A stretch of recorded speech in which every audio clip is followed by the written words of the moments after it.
Hello ಎಲ್ರಿಗೂ ನಮಸ್ಕಾರ. ಇವತ್ತು ಶುಕ್ರವಾರ ಮಿನಿ ಲಾಗ್ ಮಾಡ್ಕೊತಾ ಇದ್ದೀನಿ. ಇವತ್ತು ಸಿಂಪಲ್ಲಾಗಿ ನನ್ನ ಜರ್ನಿ ಈ ಥರ ಇರುತ್ತೆ. ಬಟ್ ಬೆಳಗಿನ ಜರ್ನಿನೇ ಈ ಥರ ಇರುತ್ತೆ, ಮತ್ತು ಆಫ್ಟರ್ನೂನು ಮತ್ತು ಈವ್ನಿಂಗ್ ಎಲ್ಲ ಲಾಗೆಲ್ಲ ಕಂಟಿನ್ಯೂ ಮಾಡೋದಕ್ಕೆ ಹೋಗಲ್ಲ. ಬಟ್ ಅವಾಗ ಫ್ರೀ ಆಗಿರ್ತೀನಿ, ಬೇರೆ ಕೆಲಸ ಮಾಡ್ಕೊತಾ ಇರ್ತೀನಿ. ಬಟ್ ಇವತ್ತು ಸಿಂಪಲ್ಲಾಗಿ ಬೆಳಗಿನ ಮಿನಿ ಲಾಗ್ ಮಾಡ್ಕೊತಾ ಇದ್ದೀನಿ. ಅಂದರೆ ಮನೆ ಹೊರಗಡೆ ಎಲ್ಲ ನೀರು ಹಾಕಿ ರಂಗೋಲಿ ಹಾಕಿ ನಾನು ಫ್ರೆಶ್ ಅಪ್ ಆಗಿ ಮತ್ತು ದೇವ್ರ ಮನೆಯೆಲ್ಲ ಕ್ಲೀನ್ ಮಾಡಿಕೊಂಡು ಪೂಜೆ ಮಾಡಿಕೊಂಡು ಮತ್ತು ಇವತ್ತು ಸಿಂಪಲ್ಲಾಗಿ ಡಿನ್ನರ್ ಮಾಡೋಣ ಅಂತ ಸ್ಟಾರ್ಟ್ ಮಾಡಿಕೊಂಡು ಇವತ್ತು ಟಿಫನ್ನು ತಿಂಡಿ ಏನು ಮಾಡೋದಕ್ಕೆ ಹೋಗಿಲ್ಲ, ಒಂದೇ ಸಲ ಊಟ ಮಾಡ್ಕೊಂಬಿಡ್ತಾ ಇದ್ದೀನಿ. ಅಂದರೆ ಇವತ್ತು ಸಿಂಪಲ್ಲಾಗಿ ಹಿಂಗೆಲ್ಲ ಕಸರೆ ಅನಿಸುತ್ತೆ, ಬಟ್ ನನಗೆ ಆ ಥರ ತುಂಬಾ ಇಷ್ಟ. ಹಾಗಲಕಾಯಿ ಸಾಂಬಾರು ಮುದ್ದೆ ಮಾಡ್ಕೊತಾ ಇದ್ದೀನಿ. ಹಾಗಲಕಾಯಿ ಸಾರು ಯಾವ ಥರ ಮಾಡೋದು ಅಂತ ಒಬ್ಬೊಬ್ಬರು ಕಸರೆ ಅಂತ ಯಾರೂ ಮುಟ್ಟಲ್ಲ, ಯಾರೂ ತಗೊಳೋದು ಕೂಡ ಇಲ್ಲ. ಬಟ್ ಕಸರೆ ಅಂತ ಯಾರೂ ಚಿಂತೆ ಮಾಡೋಕ್ಕೆ ಹೋಗಬೇಡಿ. ಬಟ್ ಕಸರೆ ಅಂತ ಅಂದಮೇಲೆ ನಾನು ಈ ವಿಡಿಯೋದಲ್ಲಿ ತೋರಿಸಿರ್ತೀನಿ, 3 ಪೀಸ್ ಕಟ್ ಮಾಡಿ ನೆಲದಲ್ಲಿ ಇಟ್ಬಿಡಿ, ಯಾರ ಜೊತೆನೂ ಮಾತಾಡಬಾರ್ದು, ಅವಾಗ ಕಸರೆ ಅನಿಸಲ್ಲ. ಬಟ್ ಸಾಂಬಾರು ಮಾಡೋದು ಮಾತ್ರ ಸಖತ್ತಾಗಿರುತ್ತೆ, ಕಸರನೇ ಇರಲ್ಲ.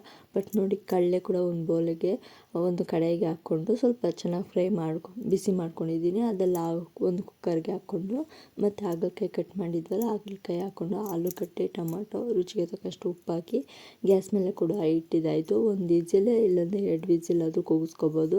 ಹಾಗೆ ಅಷ್ಟೊತ್ತು ಮಸಾಲೆ ರೆಡಿ ಮಾಡ್ಕೊಂಬಿಡೋಣ ಅಂದರೆ ಈ ಕಡೆ ಒಲೆ ಮೇಲೆ ಮುದ್ದೆಗೂ ಇಟ್ಟು ಮತ್ತು ಮಸಾಲೆ ರೆಡಿ ಮಾಡ್ಕೊತಾ ಇದ್ದೀನಿ. ಈರುಳ್ಳಿ, ಬೆಳ್ಳುಳ್ಳಿ, ಹುಣಸೆಕಾಯಿ ಮತ್ತು ತೆಂಗಿನಕಾಯಿ, ಕೊಬ್ಬರಿ ಅಂತಾರಲ್ಲ ಕೊಬ್ಬರಿ, ಮತ್ತು ಸ್ವಲ್ಪ ಕೊತ್ತಂಬರಿ ಸೊಪ್ಪು ಕೂಡ ಹಾಕ್ಕೊಂಡಿದ್ದೀನಿ. ಬೇಕಾದರೆ ನೀವು ಫ್ರೈ ಮಾಡಿಕೊಂಡು ಹಾಕ್ಕೊಂಡ್ರೂ ತುಂಬ ರುಚಿಯಾಗಿರುತ್ತೆ. ಬಟ್ ನನಗೆ ಈ ಥರ ಮಾಡಿಕೊಂಡು ನನಗೆ ತುಂಬಾ ಇಷ್ಟ. ಈ ಥರ ಸಾಂಬಾರು ಮಾಡಿಕೊಂಡ್ರೆ ಅದ್ರ ಜೊತೆಗೆ ಸಾಂಬಾರು ಪುಡಿ 1-2 ಸ್ಪೂನು, ಖಾರದ ಪುಡಿ 1 ಸ್ಪೂನ್ ಹಾಕ್ಕೊಂಡು ಮತ್ತು ಅದನ್ನು ರುಬ್ಕೊಳ್ಳೋಣ ಅಂತ.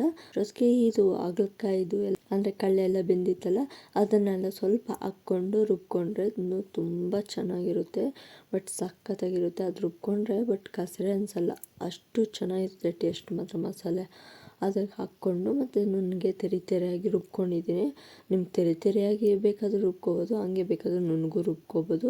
ನಾನು ಅದು ಬೆಂದಿರೋ ಕಡಲೆ ಮತ್ತು ಹಾಗಲಕಾಯಿಗೆ ರುಬ್ಬಿರೋ ಮಸಾಲೆ ಹಾಕ್ಕೊಂಡು ಚೆನ್ನಾಗಿ ಮಿಕ್ಸ್ ಮಾಡಿಕೊಂಡು ಸ್ವಲ್ಪ ಚೆನ್ನಾಗಿ ಕುದಿಸ್ಕೋಬೇಕು. ನೋಡಿ ಸಾಂಬಾರು ಯಾವ ಥರ ಇದೆ ಅಂದರೆ ತುಂಬ ಚೆನ್ನಾಗಿದೆ. ಬಟ್ ನಂತರ ಒಂದು ಸಲ ಟ್ರೈ ಮಾಡಿ ನೋಡಿ, ನಿಮಗೆ ಕಸರೇನೆ ಅನಿಸಲ್ಲ.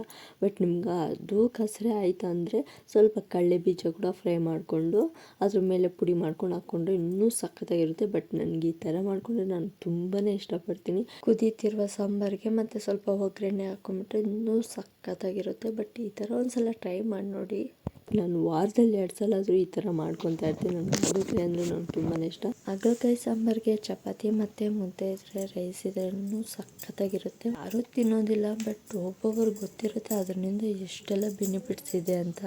ನಾನು ಊಟ ಮಾಡಿಕೊಂಡು ಸ್ವಲ್ಪ ಇವತ್ತೆಲ್ಲ ಕೆಲಸ ಮುಗೀತು, ಸ್ವಲ್ಪ ಹೊತ್ತು ರೆಸ್ಟ್ ಮಾಡೋಣ ಅಂತ ಸ್ವಲ್ಪ ಹೊತ್ತು ಕೂತ್ಕೊಂಡು ಅಷ್ಟೊತ್ತಿಗೆ ಹೂವು ಕೂಡ ಬರಲಿಲ್ಲ. ಅಷ್ಟೊತ್ತಿಗೆ ಹೋಗಿ ನಮ್ಮ ಮಗುನ ಕರ್ಕೊಂಬಂದ್ಬಿಡೋಣ ಅಂತ ಹೋಗಿ ನಮ್ಮ ಚಿಕ್ಕ ಪುಟಾಣಿನ ಕರ್ಕೊಬರ್ತಾಯಿದ್ದೀನಿ. ಬಟ್ ನನಗೂ ಏನು ಗೊತ್ತಾ, ಇಷ್ಟು ಕಷ್ಟಪಟ್ಟು ವಿಡಿಯೋ ಮಾಡ್ತೀನಿ, ಬಟ್ ಯಾರೂ ಲೈಕ್ ಮಾಡಲ್ಲ, ಸಬ್ಸ್ಕ್ರೈಬ್ ಕೂಡ ಮಾಡ್ಕೊಳಲ್ಲ.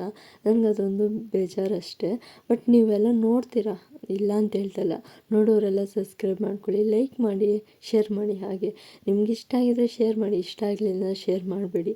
ಬಟ್ ನನಗೆ ಇಷ್ಟು ಕಷ್ಟಪಟ್ಕೊಂಡು ಮಾಡ್ತೀನಲ್ಲ, ಅದಕ್ಕೆ ಏನಾದರೂ ನನಗೆ ಒಂದು ಲೈಕು ಸಬ್ಸ್ಕ್ರೈಬ್ ಮಾಡಿಕೊಂಡ್ರೆ ನನಗೂ ತುಂಬಾ ಖುಷಿಯಾಗ್ಬಿಡುತ್ತೆ. ನನ್ನ ಮಾತಲ್ಲಿ ಏನಾದರೂ ನಿಮ್ಗೇನಾದರೂ ಬೇಜಾರಾಗಿದ್ದರೆ ಕ್ಷಮೆ ಇರಲಿ. ನಾನು ನನ್ನ ಮಗಳನ್ನ ಮನೆಗೆ ಕರ್ಕೊಬಂದು ಮತ್ತು ಸ್ವಲ್ಪ ಬಟ್ಟೆ ಕೂಡ ಒಗ್ದಾಕಿದೆ, ಬಟ್ಟೆ ಕೂಡ ಎತ್ಕೊಂಡು ನನ್ನ ಪುಟಾಣಿ ಕೂಡ ನನ್ನ ಜೊತೆ. Thank you, bye, see you.